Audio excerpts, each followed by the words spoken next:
Hi, welcome to the next episode of my War in the Markets, and a very fascinating day. And today I'm going to have a lot of fun in describing the day because it was very unique and very different. So let's plug straight in. Well, the Nifty opened gap down, then there was a sharp V-shaped recovery, and it ended flat about 33 points up, right?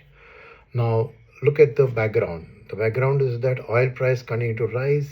When past, it's about $108. Dollar index was continued to be strong at around 199.9. US interest rates continue to be at 4.3, 4.4. FIIs sold almost 10,000 crores today. DIS bought only around 7,700 crores, 2,000 crores less. So, how do you then explain the fact that the market bounced back when all the external factors which had been affecting the market continued to be bad, and Mr. Trump's speech was not well received, so there was a gap down opening.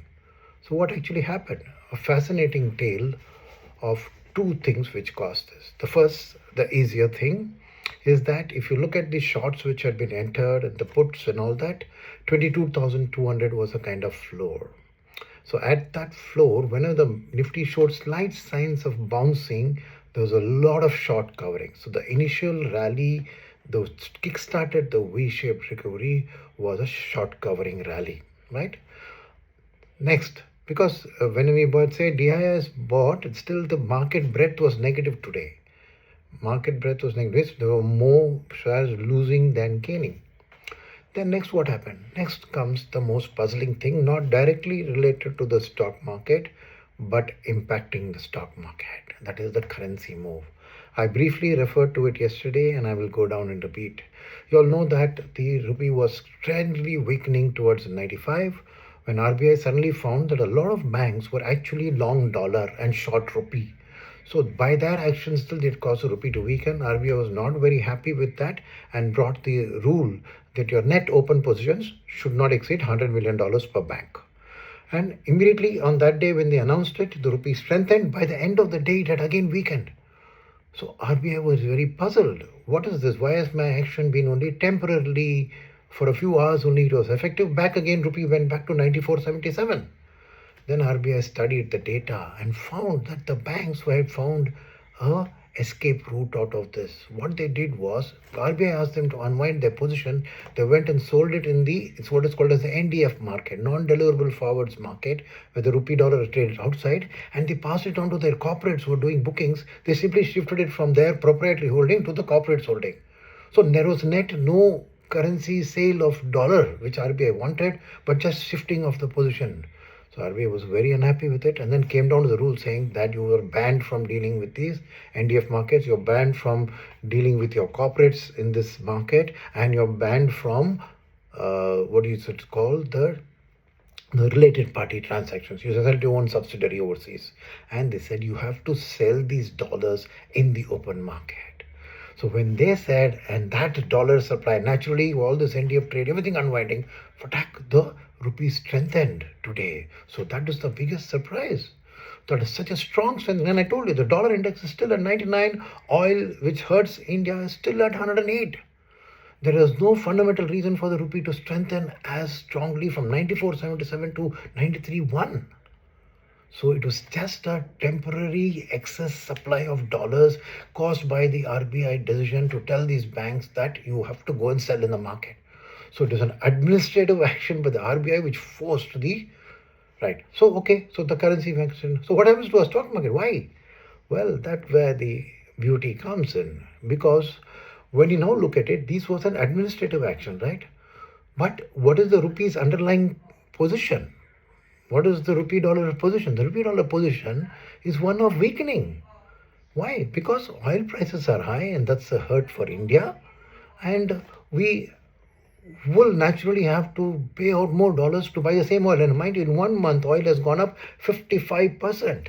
That means our import bill related oil goes up 55%. Where will you find those dollars? You have to buy them. So the clue to this now is to look at the 1 year forward market. When you look at the 1 year forward market, there it's showing a premium to buy in 1 year. And you know what that is telling you?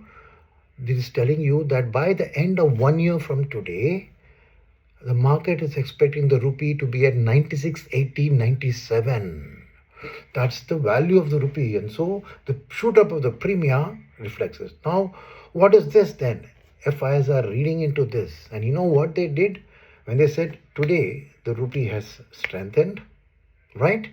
But it is going to weaken over the next 1 year. So as an FII, what will you do? You will go and hedge your position by buying that particular sector which will protect you from a weakening rupee. And the answer is a 2-letter word, IT. So you saw the strong bounce back in IT, and it's not just the FIIs, even the DIIs read into it. And I don't have the breakup of how much FIIs bought IT and DIIs bought IT, but it is the IT rally which took it up. And I did a quick calculation that if IT index, which rallied strongly because they expect the rupee to weaken and IT's earnings are correlated to rupee weakening, automatically the rupee earnings EPS would go up. If you take away and assume the IT index would have been flat today, the Nifty would have been down 60 points. It was up 33 points. So the entire reason that the Nifty ended up in the green was because of the IT rally, because the IT sector accounts for 13 to 14% of the Nifty. So fascinating, isn't it? How the currency market RBI action led to this. And the second I said was the 22,200 floor, which was caused with the puts. That when it bounced, there was a short covering by the FIIs at that stage. And then they came later and they kept selling. So they have sold about, in fact, if you see today, the DIIs only could not buy all that the FIIs sold, and that was true yesterday. So the 2 days in this month, if you see, there is almost a 4,000 crore shortfall of DII buying versus FIIs selling. FIIs sold about 18,000 crores, DIIs about 14,000 crores. So that support from DIIs is also now not able to cope, and FIIs are still in 2 days sold 18,000 crores. So clearly the situation from a market hand. Moreover, plus the market bounces also because given that it's a long weekend, Friday is a Good Friday, it's a holiday all over the world.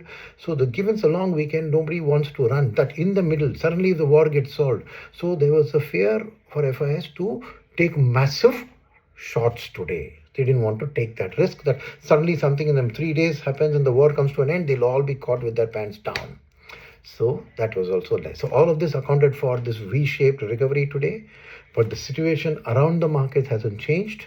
And so while we all hope and pray that the war sees some light at the end of the tunnel, there is some solution coming over the long weekend, right? Let's pray for that, and that will be the support. But remember one thing, DIs have already used up a huge amount of cash this year, 2.3 lakh crores year to date they've already put in. You're getting 30,000 crores on SI book from mutual funds. Insurance gets some money. LIC is probably pumping in money. But in the next few days, one of the biggest challenges for the market is going to be the fact that the earnings season is going to start. DIs would also like to keep some gunpowder ammunition ready to buy any good sector which suddenly comes up with a good guidance. Then they'd like to keep money for that. So I would expect that the DII would be very cautious in buying, build up their cash balances for deployment in the earnings season. But FI selling is going to continue, so expect a nervous and volatile market till the war gets solved. Nothing changes, right? Thanks. I hope you enjoyed this fascinating discussion as much as I did today. Thank you.